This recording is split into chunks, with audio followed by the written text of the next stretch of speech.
تحدث الرئيس بعد صمت واعترف أنه تأخر في الخطاب.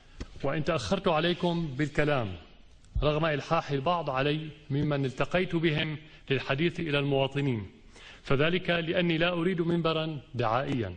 تلعثم الرئيس ثم حاول استعادة زمام الكلام. ورؤية المستقبل تتطلب حتما قراءة عميقة للماضي وفهما دقيقا للحاضر. تلعثم الرئيس مرة أخرى، إلا أنني أستطيع أن أقول بأن الفائدة منها كانت مذهلة. تلعثم مرة ثالثة فصفق له الجمهور كي يزيل الحرج.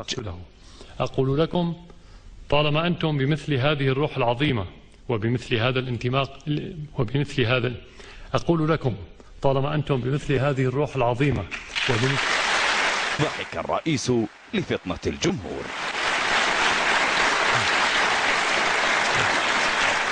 قال الرئيس كلاما فأعجبه الكلام فتغزل بما قال ضاحكا.